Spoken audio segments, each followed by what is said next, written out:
Amigos, continuamos conversando con destacadas personalidades en los diferentes campos del quehacer humano y el día de hoy, aquí en Smart Speakers, el gusto de platicar nada menos que con un hombre que se ha dedicado a los temas justamente de las neurociencias. Es doctor justamente en esta especialidad por la Universidad Nacional Autónoma de México. Así que con él vamos a conversar temas tan interesantes como cómo convertir a tu cerebro en tu mejor aliado. Eduardo Calixto, qué gusto recibirte. Gracias por estar con nosotros en esta ocasión. Bueno, Eduardo, preguntarte, ¿de qué se trata este libro llamado El cerebro imperfecto? Es toda una lista de la gran mayoría de las cosas que hace el cerebro y que pensamos que son correctas y las podíamos cambiar de una manera muy concreta para mejorar todavía mucho de la obtención de la información que hacemos cotidianamente. Ejemplo, ¿es bueno tener memoria? Sí, pero ¿cuánta de esa memoria es eficiente? Y nos damos cuenta que solamente el 47% de nuestra memoria es eficiente, la otra no lo es y la estamos cambiando. Cuando uno analiza, por ejemplo, un problema, siempre le está metiendo más y más y más sesgos. Cuando uno escucha a alguien y decirle, oye, fíjate que tuve este problema, tuve esta circunstancia, la escuchas y dices, no, así no fue, yo estaba ahí, ¿cómo es que ahora, quién la vivió, tú o yo? En realidad, entonces lo que estamos cambiando es cada vez cuando tenemos un problema, pues nadie es malo en su propia película y las conexiones neuronales sí se modifican. Entonces el principio básico es entender que podemos ser perfectibles muchas de las acciones que tiene el cerebro. De las 2.160 decisiones que tomamos al día, de los 48 pensamientos que podemos tener por minuto, siempre están sesgados, de acuerdo a nuestra emoción, a nuestro estado de ánimo, incluso a la manera como dormimos o como estamos involucrándonos cotidianamente. Entonces, una persona en estrés constante cambia notablemente su manera de ser. Y en el perfecto cerebro imperfecto hablo específicamente de estos eventos que uno dice, ¿de verdad? Sí. Entonces, ¿es malo enojarse? No, siempre y cuando sepa por qué se está enojando y cuál es el objetivo. Pero si después de 36 minutos usted empieza a tener conflictos y se da cuenta que la memoria empieza a irse, es cuando no hacemos bien las cosas. No es malo estresarse, necesitamos 90 minutos para estresarnos. 91, 92, 100 minutos estresado, le pegamos directamente a la memoria a corto plazo. ¿Llorar es adecuado? Sí, por supuesto. Llorar nos hace humanos, nos empata y sabemos que el cerebro necesita llorar para tranquilizarse. Claro. Pero después de 20 minutos un llanto hace que se incremente el consumo de glucosa y oxígeno y esto cambia notablemente la manera como se involucra con lo cotidiano. Por lo tanto, después de llorar solemos decir que sí, nos cansamos, incluso los niños se quedan dormidos y nosotros nos quedamos con hambre. Por todas estas circunstancias, el perfecto cerebro imperfecto es poner las cosas y decir, bueno, sí es bueno tener todas estas emociones, pero las puedo controlar y yo finalmente tomo la decisión de qué es lo que tengo que hacer.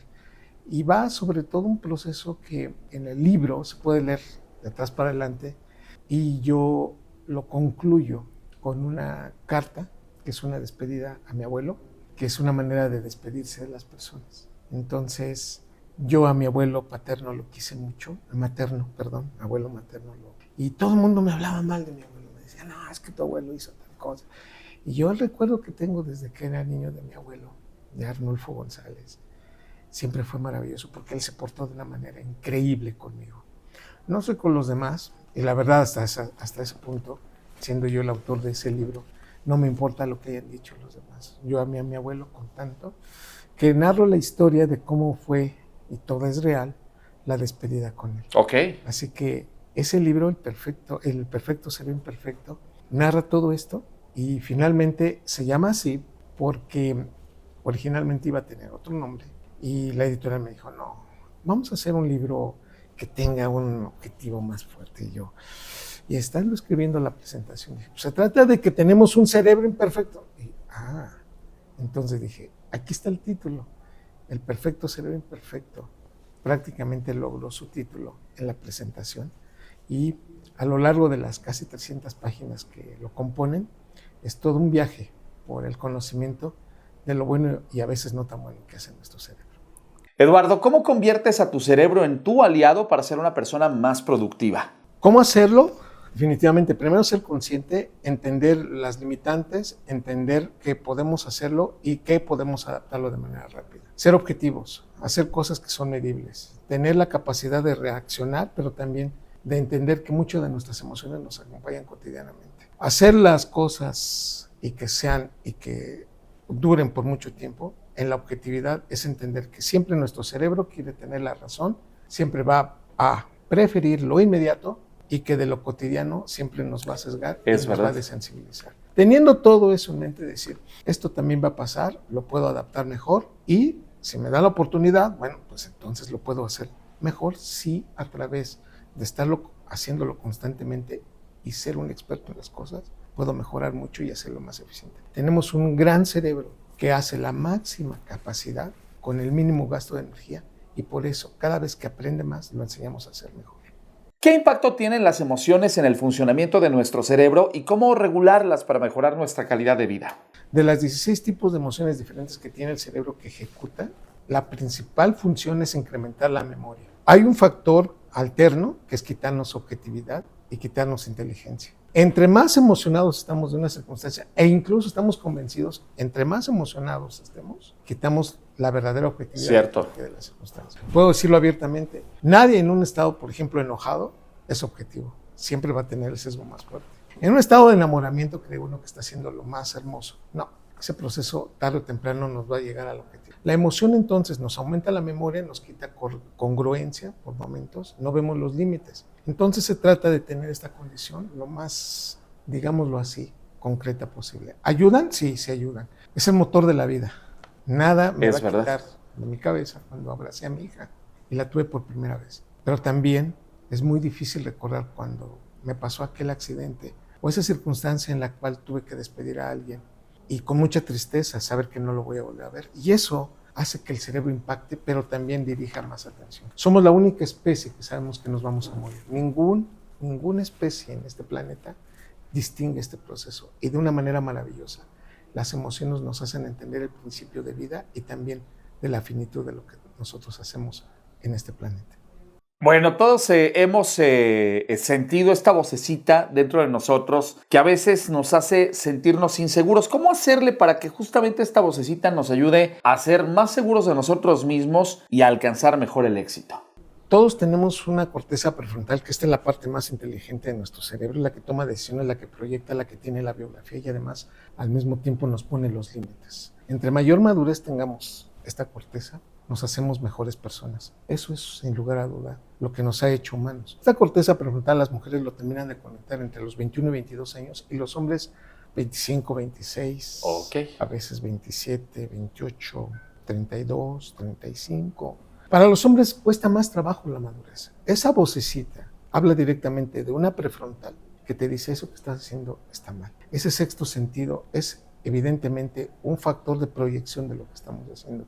Esa voz emana directamente de los conocimientos que tenemos, de lo que hemos hecho y hemos construido en la vida. La mejor voz que tenemos es después de estas edades. Cuando tú ya decides en dónde está el límite y dónde no se puede meter el pie, donde sabes que te vas a caer. Sí. Pero así como somos una especie que sabemos que un día nos vamos a morir, también somos la única especie que comete el mismo error más de 2 veces. Y en esta circunstancia tenemos que entender que la madurez de la corteza prefrontal es lo que nos ayuda a salir. Por lo tanto, conectemos más nuestra corteza prefrontal. Esa voz siempre tiene la razón, nada más que depende de la emoción que tengamos. Cuando te dicen, no está bien lo que está pasando, no es correcto esto, es la corteza prefrontal la que nos está hablando, a través de la interpretación de memorias y de un proceso que activa una región del cerebro que se llama amígdala cerebral, cambiándonos totalmente la manera como evaluamos.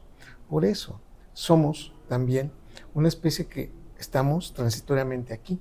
Es decir, somos genes a través de ciertas generaciones. Por supuesto. Usted no se ha dado cuenta y conoce a sus abuelos, luego fueron sus papás y luego está usted y luego los nietos y así sucesivamente. Nos damos cuenta que los genes son egoístas y no quieren irse de este planeta tan fácil. Por esta razón, esa voz es para mantenernos en este planeta sanos y salvos.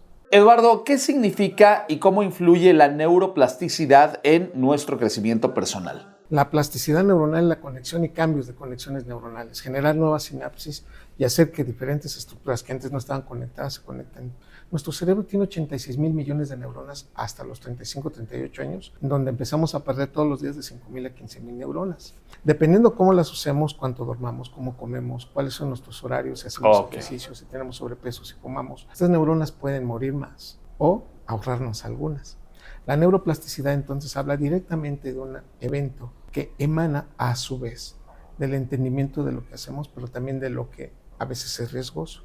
¿Qué significa eso? Aprender significa hacer más rápido y con más eficiencia algunas cosas. La neuroplasticidad entonces está presente todos los días. Desde cómo me levanto, a qué horas me baño, por dónde me voy a ir, cuál es lo que tengo que estudiar, o si soy ya un experto en las ciertas cosas. Nos damos cuenta que después de 4 años, difícilmente alguien nos gana en la medida y en el oficio que hacemos. Y la gran mayoría de nosotros consideramos que nadie más nos va a enseñar. Esto es un proceso natural que tienen todos los humanos y nuestro cerebro. Así que el mensaje es muy contundente y directo. La neuroplasticidad presente siempre. Somos una especie que vamos a seguir conectando y conectando neuronas independientemente de la edad que tenga. La memoria la podemos, como capacidad la podemos incrementar. Así yo tenga 60 o 70 años. Eso que me digan, no doctor, yo ya estoy muy grande, yo ya no voy a aprender nada. Ese es un mito. Usted puede seguir aprendiendo en la medida que camina, que hace ejercicio, que come bien, que descansa y que sabe relajarse. Todas las personas tenemos esta capacidad. Así que, bienvenidas de estas 86,000 millones de neuronas que cada una va a conectar entre 5,000 a 15,000. Pues procure conectar esas 15,000 y mantenerlas unidas a través de un trabajo constante.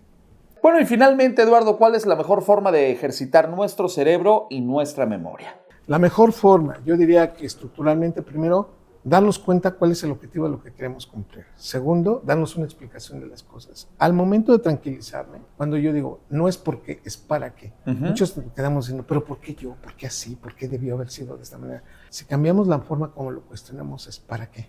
¿Para qué me siguió esto? ¿Para qué me sirvió a mí? ¿Para qué se dio esta circunstancia y para qué esta solución? Cuando nosotros hacemos consciente de esa magnitud, nos damos una mejor respuesta y nos tranquilizamos. No estoy diciendo que el problema no exista, estoy diciendo que lo podemos hacer más eficiente en la cuestión de que ahorramos más tiempo para conectar. Por lo tanto, ese es uno de los principales factores. La segunda es entender que al ser transitorios en nuestra vida, debemos tener a cierto tipo de grupos de personas a nuestro lado. Somos la única especie capaz también, los humanos, de vivir en armonía con nuestros congéneres, con nuestros seres queridos, por arriba de 60 años. Ninguna otra especie logra esto. Claro. Al momento de decir perdón, al momento de decir te quiero, al momento de sentirme parte de una comunidad, incrementamos un neurotransmisor maravilloso que se llama oxitocina, la misma que está en el trabajo de parto y la misma que se encuentra en el amamantamiento. Uno se quedaría pensando, ¿y para qué sirve en el ser humano? Y yo le diría, para establecer comunicación y sentirnos parte de la vida de alguien. Cuando nosotros tenemos todo este proceso, incrementamos muchos de los factores, entre ellos la memoria, los aprendizajes y la atención. Finalmente, ante toda esta circunstancia, una buena alimentación siempre va a ser verdad para el cerebro. 1 gramo de proteína por kilogramo de peso en la medida que usted hace ejercicio, está estudiando un posgrado, está haciendo cosas importantes.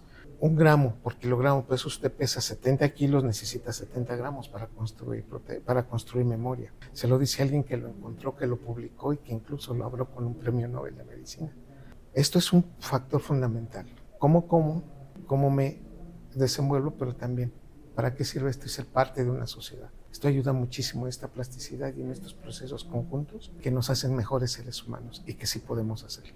Pues amigas, amigos, ¿qué les ha parecido esta interesante entrevista con Eduardo Calixto, neurocirujano, doctor justamente en la especialidad de neurociencias por la Universidad Nacional Autónoma de México y además autor de este libro llamado El Perfecto Cerebro Imperfecto? Eduardo, gracias por conversar con nosotros en esta ocasión. Pues amigas y amigos, les recordamos que Smart Speakers es el catálogo de conferencistas más amplio de toda América Latina y llega a ti gracias a RR Noticias. Si tú quieres contratar a los más grandes líderes del mundo empresarial, social y o político, contáctanos en www.smartspeakersweb.com. Smart Speakers, el buró de conferencistas más importante de Latinoamérica. Recuerda, www.smartspeakersweb.com.